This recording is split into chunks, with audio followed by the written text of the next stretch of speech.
Ndichida kutendai muri Zimbabwe nekuda kwerutsigiro rwamunoramba muchitipa pano paSaint TV basa richienda mberi. Sekuziva kwenyu kuti muna 2026 tichiri kungofamba naBishop Marimo. Bishop gore rakunopera vakabatsira vanhu vakawanda vakauya nematestimonies akasiyana siyana nekuda kwezvavakanga vaitirwa nekuda kweminamato yavakanga vabatirwa naBishop. Vanhu vazhinji vanogara vachibvunza kuti angu sei muchiramba muchingodzora Bishop.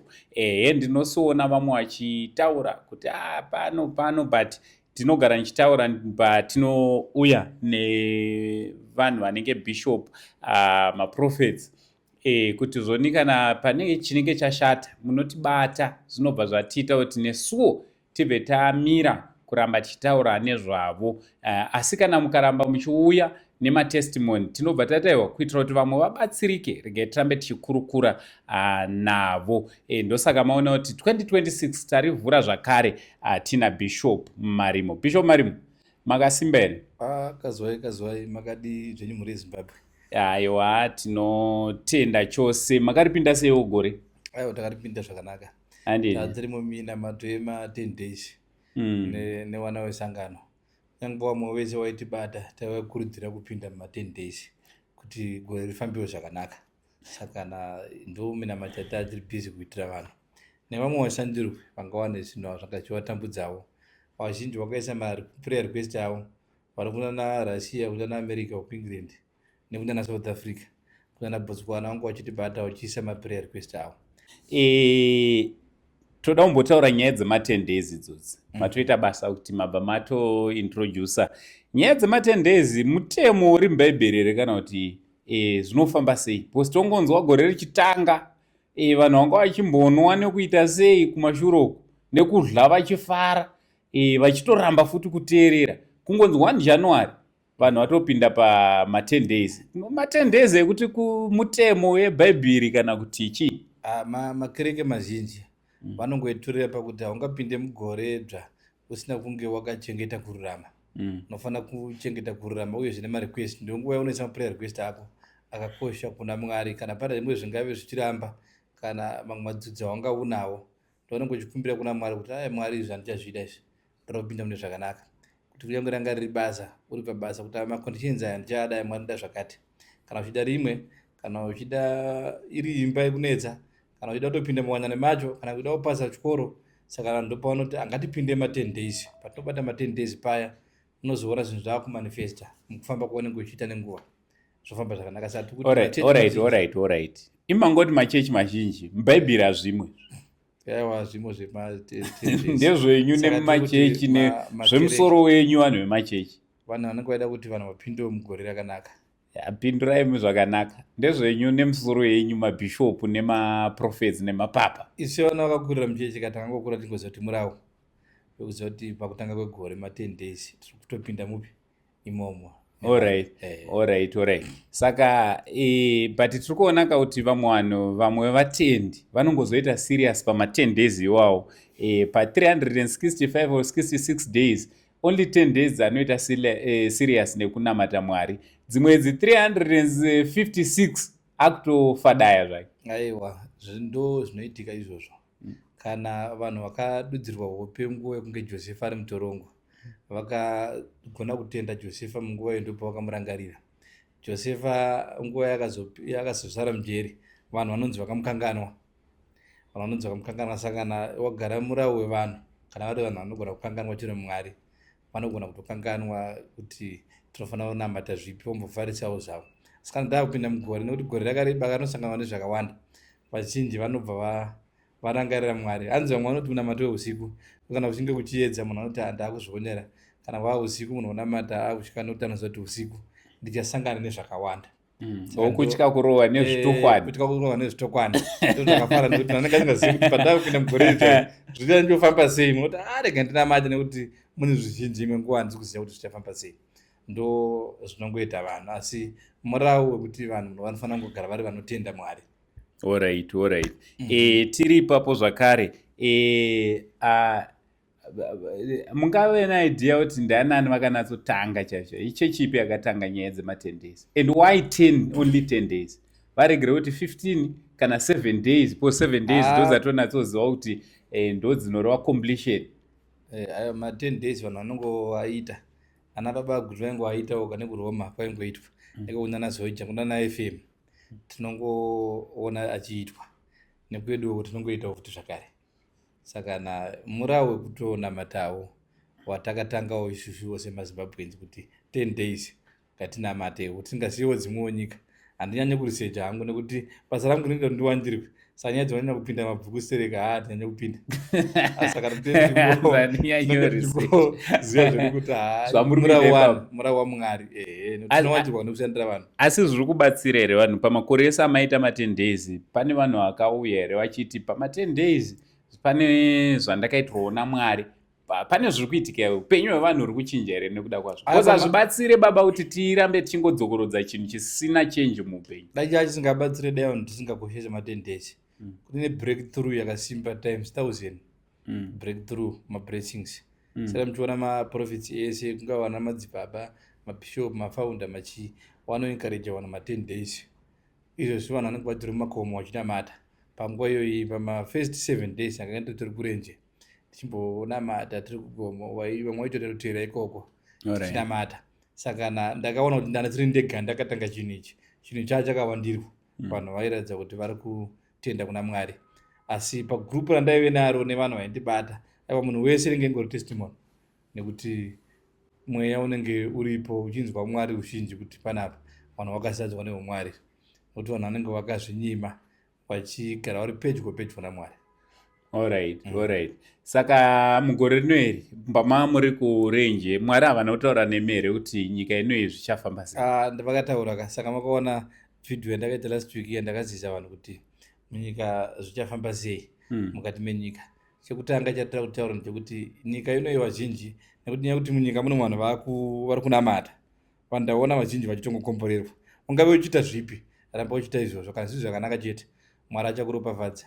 Saka kana muchaona mavhenda chaivo mwachaita dzimba vanotengesa zvanotengesa vanoti musika vanoenda matakishop vanoenda kumabasa vanhu vachanga vachitokomborerwa.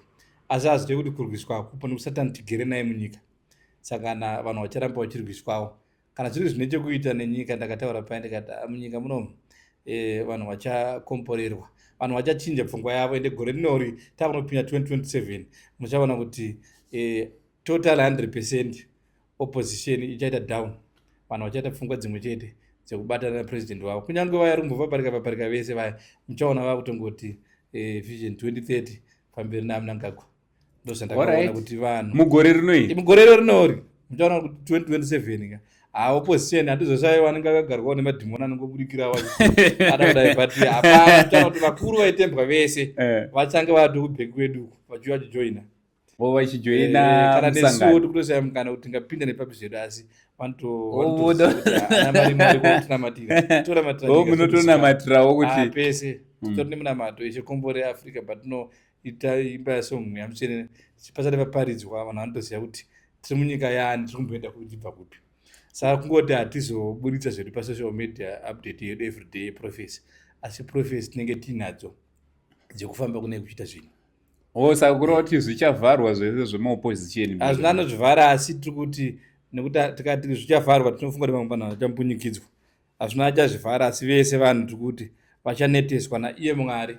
Vanhu vachasvika munguva yekuona nekuti Mwari ndiye ari kuita chinhu ichocho. Mwari ndiye akagadza vatungamiriri vatinavo ndizvoka nekuti dai Mwari asina kuvaisa imwe nguva dai vakatofa kare asi vari kuchengeterwa naMwari epepose vakatoiswa naMwari nekuda kwekuti Mwari akafadzwa navo. Saka vanhu vanoda kuvarwisa neminamato yavo yakatonzwikwawo futi vanenge vachinamatirwa nemachechi naivo vachinamatawo kuti musafunga kuti havanamati vanotonamata. Saka muchiona vakuru vedana Chiwenga vanogara vatori kumethodist kuya vachitoparidzirirwa naivo kana mukana vanotoparidzira vano shoko rakanaka. Saka ndikuti vanovarwisa naivo ngavasatye vese vaifunga kuti vanovarwisa ava vari kutoita down. Tichanjomanifesta kupera kwegore rino tichitanga 2027 muchaona pakanyara kuti zii zvekuti vanhu vachangorejestawo tushomawo kuti vanoda kupinda pamavhotsi ekuranwa mapresident wa 2028 muchaona kuti zvinenge zvitombori serious. Vanhu vachitongoti tisiye takajara nekuti zvinhu zviri kufamba zvinhu zvichachinja mafambiro azvo. Alright. Ndeapi nyaya dzamuri kunyanyofambira pamakanga muri mugomo, nyaya dzamakatenderwa kuti munge muri munonyanyobatsira? Nyaya dzandakatenderwa dzandanyanya kuona ndedzekuti vazhinji vanhu muchiona vachifamba kudai mabp neshuga zvinonyanya kutriga nenyaya dzemamarriages. Ndakaona kuti 74% ndaitopiwa nemapercentage 74% dzemamarriages evanhu wese munhu ari kudiaspora haasi safe. Vakadzi vane mikana yakakurisa yekuti vari kudzvanyirirwa varume kudzimba. Varumewo mamwe percentage asara, vamwe varume vanenge vakuitawo misarinyavo vachidheererawo madzimai avo kuti vanyachobatana kudaiwo pane dambudziko. Saka vanhu ivavo vese ndakapiwa minamato yandiri kuvaitira. Vandibata kubva 4 days ago vari kutozviziva kuno naEngland. Munhu wese ari kungopupura nekuno naAmerica nekuno naSouth vari kupupura tichigadzirisa dzimba dzavo. Sana wese ane dzimba dzinenge dzanetsa anosungunuka kuti bata nenyaya dzemabasa. Chinorwadza ndechekuti mumwe munhu anogona kutoshanda ugoshandira zvinhu zvisingabude uchibata mari inoita seri kubhururuka ukatadza kuita production mulife mako. Saka kune vakatombondibata kunana from August kusvika na December wachinziso watu nedzimba dzavo mwane mota dzavo, asi vanhu vakashanda more than 30-40 years vasina chavainacho. Sei zviri kudaro? Minamato kana ichinge yaitwa nofanira kutiunzira shanduko yakakura. Then imwe nyaya mumafamilies izvo mazuva ano satanism yachinja. Kwane satanism very serious mumamisha umu. Vanhu vari kuita mafast money, vanhu vari kuromba nenzira dzakasiyana siyana. Saka vanhu kana vachinge varomba paya vanhu vakuzoshaya kuti ndiani wangauraya zvidhomo nezvikwambo. Ichi kuti sunungukai kunyange musingaziye chakauraya hama kana chauraya vanhu. Munouya muchinzwa kuti zvikufamba sei. Kuno ndo kunogadzirwa basa. Saka muri kunzwa vamwe vakazenga vangundipa zita ratakazoramba riya. Vanonga kuti atako vati achifumuro. Tikati aiwa siyai zita riripo rekuti Prophet Bishop Mariko. Nenyaya yekuti ngamotofumura zvinhu zvakadi zvakasiyana siyana. Nyaya dzemapromotion mumabasa nenyaya dzemapepa. Vazhinji varongogara variko kuya, ukasvika ikokuya munhu otya kuti adzoke kuno kuZimbabwe nenyaya yekuti mapepa ari kudi anenge aramba kubuda. Vanosungunukai futi kana mapepa aramba dipotwai mushuya kuno. Nyika iri kunaka parazitosvika kuna matirai mugara zvakanaka mukomboerwa. Saka ndauramba uriko tokupa munamato ogadipotwa vachiuya kuno ndokuta mukomboerwa because muno mune vanhu vari nemota dzinodhura nedzimba dzinodhura kudarika vadziriko.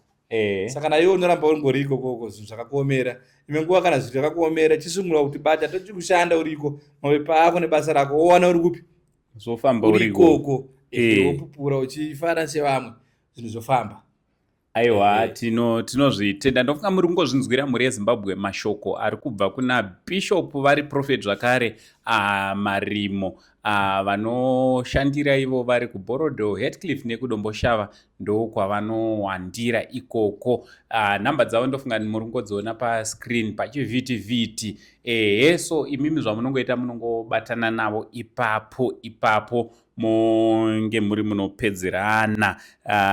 Bishop kazhinji vanowanzoti kana vari vanhu vari kunze ngatiite mavideo calls. Zvakanakira kuti zvoni munokwanisa kurekodha conversation yezvataurika number 1 number 2 kuvaona kutovaona kuti munhu wandiri kudhila naye ndiye akaunti kwakavhurwa tukunzana Bishop Marimo. Ena zandana akaunti muchaiona kana ndakupai. Saka mukaona akaunti yakanzi Bishop Marimo zoti ndi bogus. Shoko renyu rekupedzisira. Shoko rangu rekupedzisira nderekuti kana une zvakutambudza chingave chipi nechipi izvi zvine minamato iri kupisa. Tine vanhu urwere chaiwo uripo wekuti vazhinji tiri kuvabata vachiti urwere hwedu tafamba kwakawanda. Shamwa amai andikugara ndichaura nguva vari kuEngland vatove chikuru vakakwidzwa kuenda kuEngland vaiti ane 7 years asi tinogara tichingofamba nezvinhu miri wese. Hatina kugona tawana help kuchipatara taenda tichingonzi hakuna chirwere chakadaro chekuti kufamba nezvinhu. Vakashaya help kwese kwavaienda asi vazoya kwandiri ndakavabatsira tikataura naMwari wedu vakapora varight. Kune mwana futi anga ari kunze uku anganzwa nekuchekwa achingoti akachekwa akamboita seasvimwa dumbu rodzoka kuti kuzvimba. Takaita minamato vakazofona uchiti pane zvabuda mwana zvinenge zvimakonye so zvimawems.